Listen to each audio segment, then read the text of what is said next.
أعوذ بالله من الشيطان الرجيم.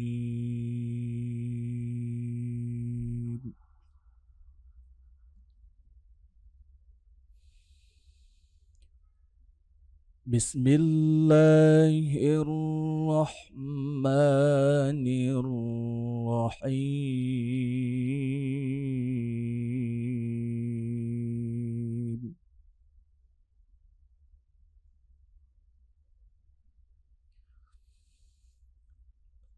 يا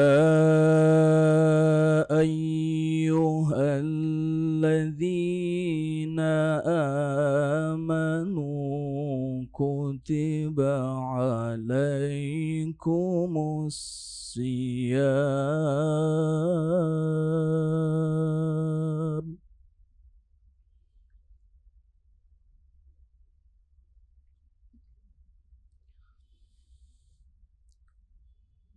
كما كتب على الذين من قبلكم لعلكم تتقون.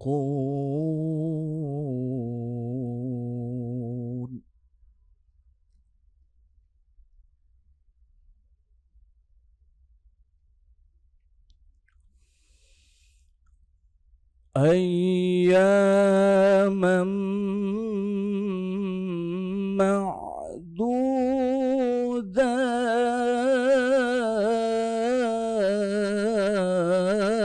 معدودات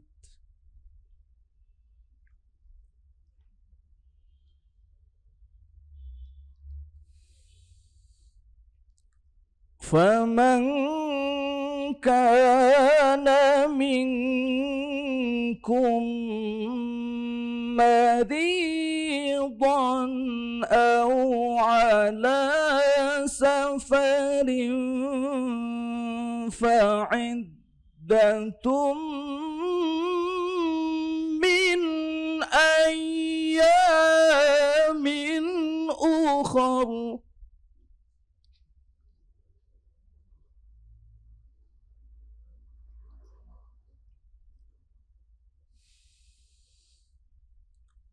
وعلى الذين يطيقونه فدية طعام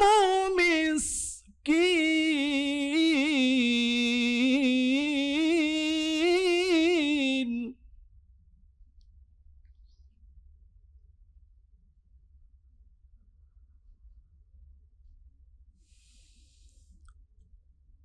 فمن تطوع خيرا فهو خير له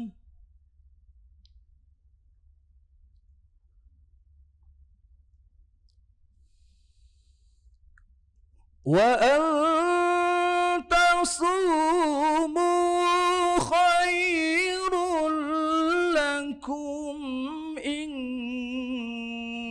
كنتم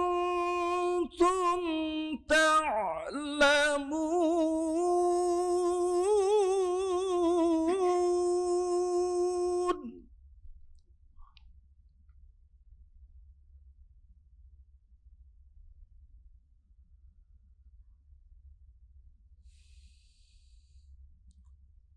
شهر رمضان الذي أنزل فيه القرآن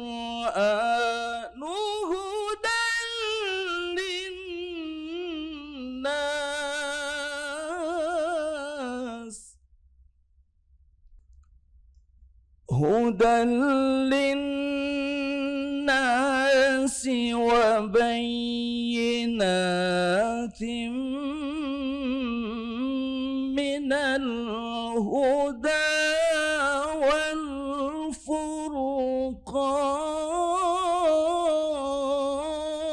والفرقان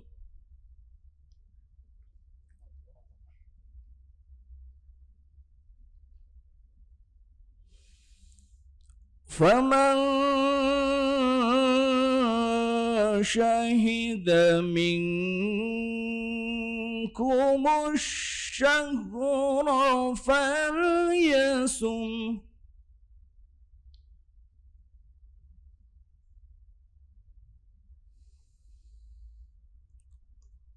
Wa man kana maridan aw ala safarin fa'iddatum min ayyamin ukhar.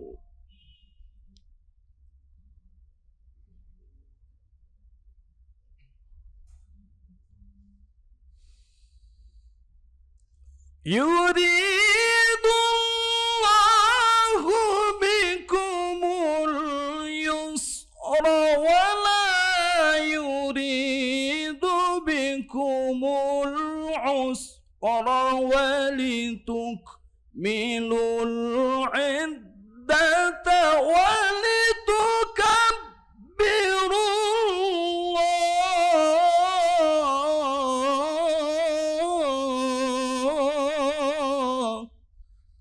ولتكملوا العدة ولتكبروا الله على ما هداكم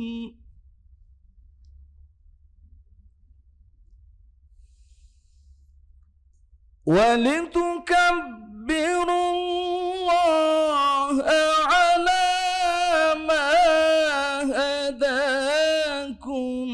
ولعلكم تشكرون.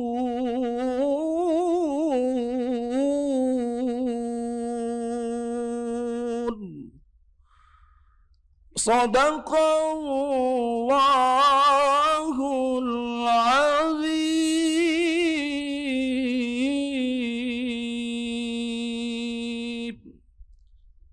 Assalamualaikum warahmatullahi wabarakatuh. Selamat bertemu kembali bersama saya Irman Tale Daulay di channel YouTube Tale Tries Info dalam program Bincang-Bincang Tipis-Tipis. Di channel ini segala tema yang diangkat akan diiris-iris menjadi tipis-tipis. Dalam suasana Ramadan kita akan mengangkat tema bagaimana membangun generasi muda yang cerdas berakhlakul karimah.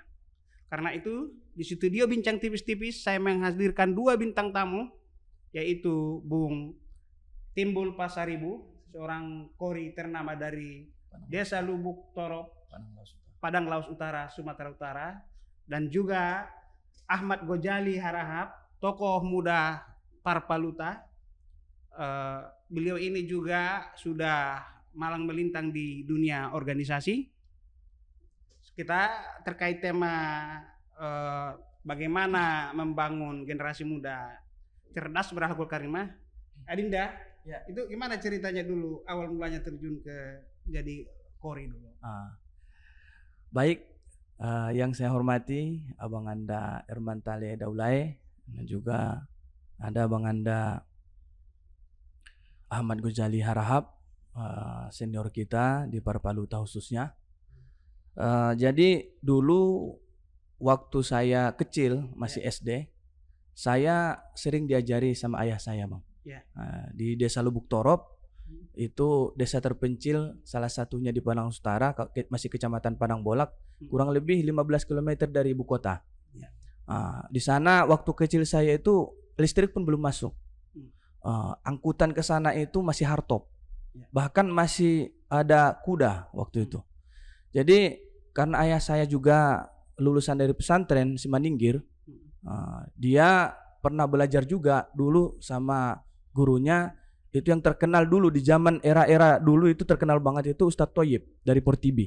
Mungkin Abang Anda Gozali kenal itu. Mohon maaf beliau ada cacat, tetapi itu suaranya luar biasa dan dia memang hafal Quran itu. Nah dari situ ayah saya mendidik saya dan juga adik-adik saya di rumah. Tapi itu masih dasar, diberikan ilmu-ilmu dasar lah. Karena waktu itu biasalah kalau belajar anak dengan ayah itu agak-agak susah. Karena lebih duluan emosinya ketimbang mengajari. Tapi tujuannya sebenarnya untuk bisa. Tapi karena mungkin ayah dengan anak itu tidak bisa santai belajarnya, maka setelah itu saya akan memutuskan untuk sekolah di pesantren Mustofawiyah Purbabaru. Untuk mendalami. Untuk mendalami, salah satunya untuk mendalami mengaji ini. Nah, saya masuk di pesantren Mustofawiyah pada tahun 2000-2001. Nah, di sana saya ketemu dengan beberapa guru untuk belajar qiraah atau qori ini. Nah, dari sanalah saya mengenal namanya dunia MTQ, Bang. MTQ ini adalah Musabaqah Tilawatil Quran. Nah, Musabaqah Tilawatil Quran yang pertama saya ikuti itu adalah di pesantren itu sendiri. Modal terkecil dulu. Dan saya alhamdulillah begitu langsung pertama kali ikut MTQ di antar santri di pondok pesantren itu, dulu ada namanya persatuan di sana, ada persatuan Padang Bolak, ada persatuan Sidipuan, Padang Lawa sebelum ada, Sibuhuan, Padang Bola yang ada, Barumun, Mandailing itu masih ada banyak penyambungan, Natal dan segala macam. Nah, itu di Laga. Nah, alhamdulillah saya pertama kali itu dapat nomor 4 harapan 1. Harapan 1. Dari sanalah motivasi itu muncul. Setelah mendapatkan harapan 1, maka kesempatan kedua itu mengikuti di Padang Bolak. Di Kecamatan Padang Bolak dulu masih Tapsel, Bang. Jadi Tapsel mengikuti MTQ di Padang Bolak, alhamdulillah juara 1 di kecamatan. Kemudian lanjut lagi ke Kabupaten Tapanuli Selatan waktu itu. Alhamdulillah saya juara 2. Juara 2. Kebetulan yang juara 1 itu tidak bisa dibawa ke provinsi, saya yang dibawa ke provinsi. Nah, inilah yang menjadikan saya belajar serius di tilawatil Quran, melalui jalur Musabaqah Tilawatil Quran. Nah, mungkin itu sekilas dalam pengamatan Adinda, gimana antusiasme generasi-generasi baik di senior, sebaya dan junior di Paluta ini tentang apa ini, terjun ke dunia qori ini? Nah, sepanjang pengamatan saya sebenarnya di Padang Lawas Utara itu mempunyai potensi yang sangat banyak, terutama di bidang qori ya. Itu terbukti banyaknya pesantren di sana dan juga telah melahirkan beberapa orang qori. Hanya saja kita garis bawahi, dan ini memang kelemahan kita bersama, bahwa pembinaan dan penghargaan di sana itu memang minim sekali.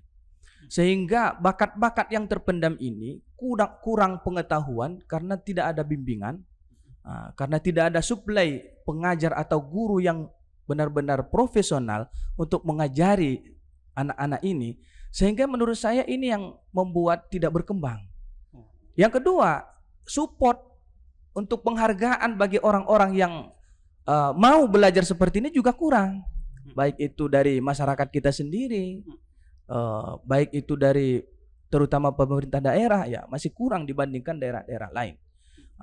Itu kan Padang Lawas Utara ini kan terkenal dengan orang yang suka bernyanyi, orang yang suka maronang-onang, orang yang suka merende Padang. Nah, sebenarnya tidak jauh beda yang kesukaan masyarakatnya seperti itu dengan membaca seni Al-Quran ini. Karena dia sama-sama mempunyai modal yang sama, yaitu suara dan kemauan. Jadi menurut saya sebenarnya di sana, saya pernah, Bang, ini saya cerita. Saya pernah waktu berada di Padang Utara setelah selesai kuliah dan mengabdi, saya ini salah satu orang yang pertama lah setelah Masjid Raya Gunung Tua itu didirikan, yang baru yang di depan galon itu, saya sempat di sana menjadi muadzin dan juga imam. Setelah itu diresmikan, saya oleh Pak Bupati waktu itu meminta untuk menjadi salah satu bagian di masjid itu. Dan di sana saya dengan kawan-kawan itu melihat potensi anak-anak Padang Lawas Utara itu dalam bidang qori itu. Sempat saya seperti ke pesantren-pesantren mengajar, itu minatnya luar biasa sebenarnya, dan juga punya potensi yang luar biasa. Seperti ada di Parmeraan, Pondok Pesantren Darussalam Parmeraan, itu pernah saya ngajar ke sana. pergi hari Jumat, pulang hari Sabtu, kadang hari Minggu. Karena memang jauh. Kemudian di pondok pesantren yang dekat-dekat dengan Masjid Raya juga saya mengajari waktu itu. Dan alhamdulillah itu ketika MTQ di kabupaten yang berlaga itu semua adalah yang saya ajari yang tadi itu. Jadi alhamdulillah memang mereka kalau kita beri kesempatan untuk belajar dan juga kita beri penghargaan dan juga berikan panggung untuk mereka untuk bertanding, saya yakin anak-anak Paluta ini bisa go nasional bahkan go internasional. Berarti pemirsa Tale Tires Info, Adinda Timbul Pasaribu memberi catatan ataupun kritik potensi KORI di Kabupaten Padang Lawas Utara, Sumatera Utara itu luar biasa, namun masih kurang pembinaan. Beliau yakin dan percaya kalau ada pembinaan khusus itu bisa go nasional maupun go internasional. Baik, sekarang saya ke Bung Ahmad Gojali Harahap, Wakil Ketua Bidang Internal Parsadaan Padang Lawas Utara yang tinggal di Jakarta, Jawa Barat, dan Banten. Sedikit cerita dulu apa ini Parpaluta ini, Bung Ahmad Gojali Harahap. Terima kasih Bung Ermantale Daulay. Siap. Parpaluta ini adalah salah satu organisasi yang kita dirikan setahun yang lalu. Ya. Parpaluta ini adalah Parsadaan Padang Lawas Utara. Ya. Karena posisinya di Jakarta, maka kita sebut dengan DPP, ya. Dewan Pimpinan Pusat. Ketua umumnya Hamsir Siregar, ya. Haji Hamsir Siregar SE, kemudian sekjennya adalah Ali Hamson Harahap. Ya. Kemudian saya sebagai wakil ketua umum bidang internal. Ya. Nah, teman-teman mendirikan ini dalam rangka pertama tentu membangun silaturahmi. Ya. Yang kedua tentu dalam rangka bagaimana membangun masyarakat Paluta yang ada di Jakarta supaya bisa eksis, supaya bisa maju, supaya bisa kemudian mengabdi pada kampungnya yaitu Padang Lawas Utara. Jadi kita mengistilahkan atau visi besarnya itu sesungguhnya adalah manjapal tu balian, mangalnya itu bagasan. Ya. Artinya kita merantau, kita berjuang, kita sama-sama mendapatkan hasil dan hasilnya itu kita distribusikan ke kampung kita. Oke, sedikit profilnya Bung Ahmad Gojali. Selain di Parpaluta, Bung Ahmad Gojali juga kalau tidak salah Ketua Departemen Kerohanian DPP Partai Golkar ya? Saya bukan ketua, tapi di Departemen Kerohanian DPP Partai Golkar. Dulu di di PMI dulu sempat jadi sekjen ya, PMI di eranya Nusron Wahid, bukan? Betul, saya juga dulu pernah jadi Sekretaris Jenderal PBPMI, Pergerakan Mahasiswa Islam Indonesia, dan pernah juga Ketua Bidang Organisasi Pimpinan Pusat di Gerakan Pemuda Ansor. Oke, saya kan mungkin sekelumit profil beliau, kita masuk ke tema acara. Bung, ya. Di era 80-an di Padang Lawas Utara, kita ini kan sama-sama anak Paluta, dulu namanya Tapanuli Selatan. Di era 80-an orang tua itu sering terdengar sayup-sayup kalau anaknya di waktu SD itu kurang berprestasi atau ekonomi terbatas, itu sudah orang tuanya udah masukin aja ke pesantren, masuk aja ke pesantren gitu loh. Jadi saya Moroks itu agak gusar juga, semacam pesantren ini semacam limpahan gitu loh, setelah prestasi akademiknya tidak memadai, ekonomi terbatas, akhirnya udah disepesantrenkan aja. Itu di era 80-an. Tanggapan Ahmad Gojali? Iya, saya kira itu benar. Benar ya. Karena memang pada saat itu trennya itu masih pendidikan umum, pendidikan sekolah umum. Trennya pada saat itu, dan pesantren itu dianggap masih ya tertinggal, dianggap ya pelarian, dianggap orang-orang yang tidak punya kecerdasan itu dialihkan, dibuang ke pesantren dalam tanda petik ya. Tapi sebetulnya tidak semua. Saya juga termasuk orang yang disekolahkan di pesantren, tapi sejak SD saya juara. Sejak SD saya juara, dan kemudian di pesantren juara, dan setelah itu baru masuk ke perguruan tinggi. Artinya ada memang persepsi bahwa pada saat itu bahwa pesantren itu bukan pilihan utama, tetapi pilihan utama pada saat itu adalah sekolah umum. Begitu masuk sekolah umum itu gengsinya lebih tinggi. Tapi sekarang saya kira sudah berbeda, jauh berbeda sekali. Justru banyak pesantren yang memang menjadi pesantren unggulan, dan itu yang betul-betul dikejar oleh para orang tua. Oke, secara umum madrasah juga saya lihat kemarin heboh juga pemberitaan alumni Man IC diundang ke kampus-kampus ternama di luar negeri gitu ya. Tapi dia milih UI gitu loh. Ada kemarin saya baca di berita itu. Oh iya, kalau sekarang Man IC itu sudah menjadi favorit. Dan mereka siswa-siswa atau katakanlah santri yang ada di sana tidak berpikir lagi di dalam negeri. Kalau dalam negeri, kampus dalam negeri itu udah otomatis, sudah pasti lulus.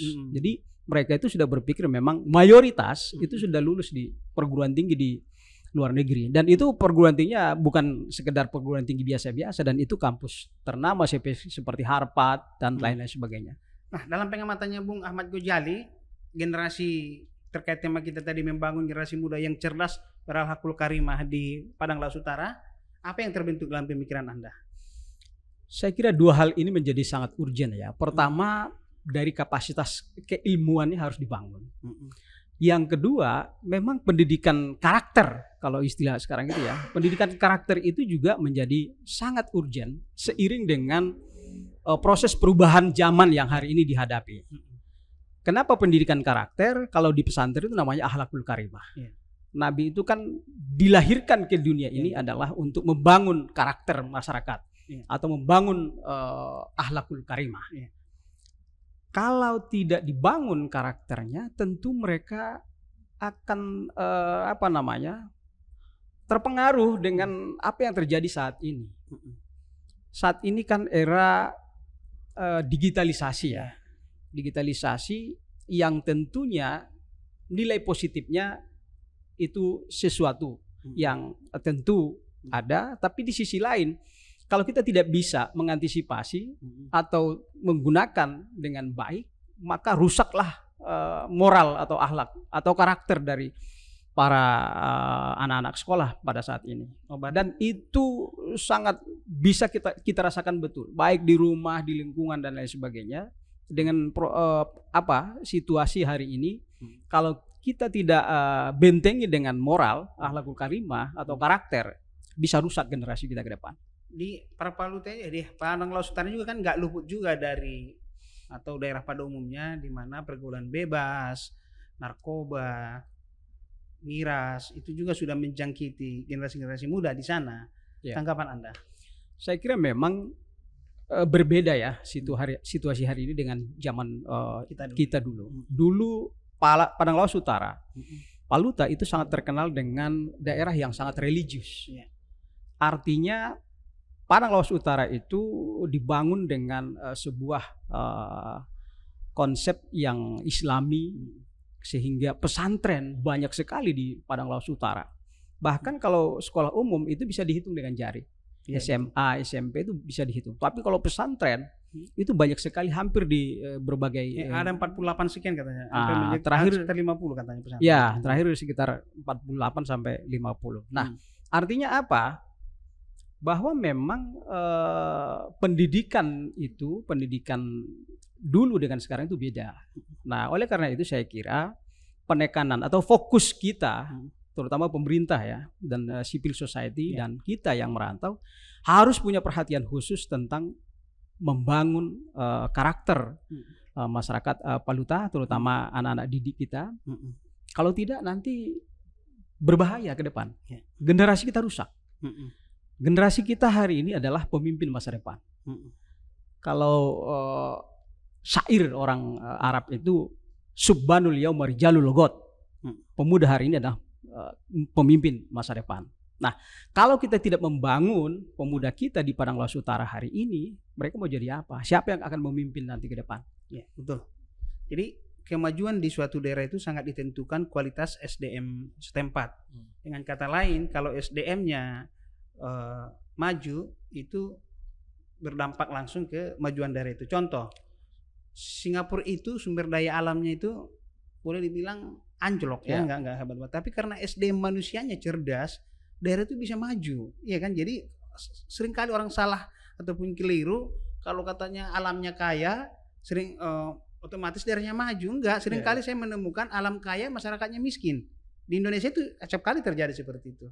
Karena itu Bung Gojali, Anda sebagai wakil ketua umum Parpaluta, agar kehadiran organisasi Anda ini berpengaruh ke kampung, agar bisa ada kiai-kiai pesawat terbang, kiai kereta api yang maju, kiai entrepreneur gitu kan.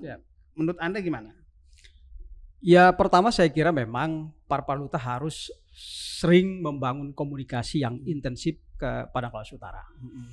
Artinya dari komunikasi ini, diskusi ini akan lahir berbagai pemikiran yang hari ini secara real di Paluta memang membutuhkan sentuhan, baik dari aspek pendidikan maupun aspek kerohanian dan aspek yang lain-lain, termasuk ekonomi. Nah, saya kira peran Parpaluta ini sangat penting. Minimal nanti ada hal yang bisa dikerjasamakan.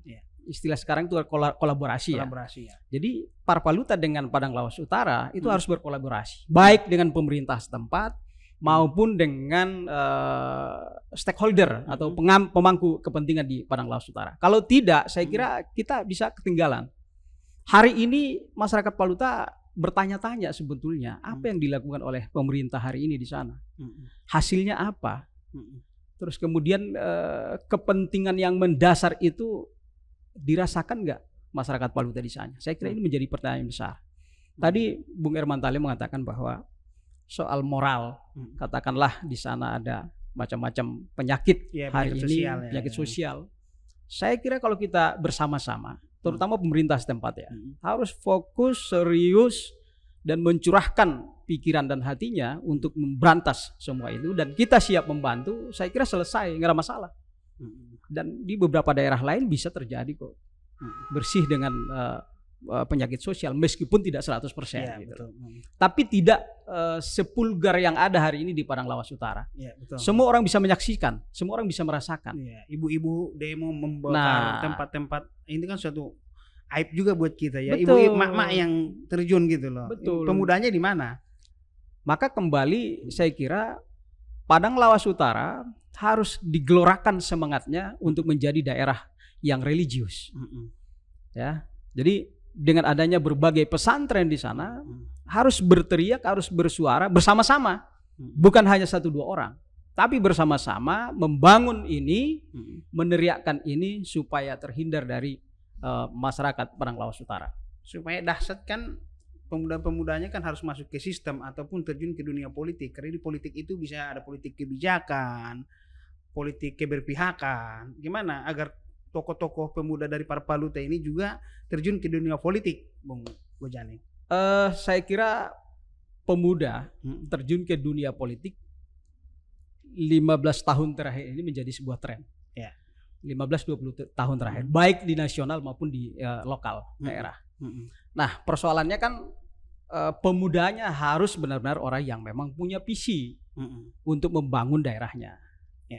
Di Parpaluta ini secara organisasi ya, saya kira ada banyak tokoh-tokoh yang punya visi untuk membangun Padang Lawas Utara. Visinya harus jelas. Yang kedua, komitmennya.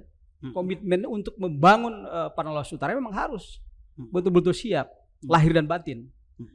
Bukan hanya sekedar untuk menyalurkan bakat, dan bukan hanya sekedar untuk mengambil keuntungan. Nah, kelemahan besar kan di beberapa tokoh pemuda yang ada di Indonesia, baik lokal maupun nasional, itu bisa kita saksikan.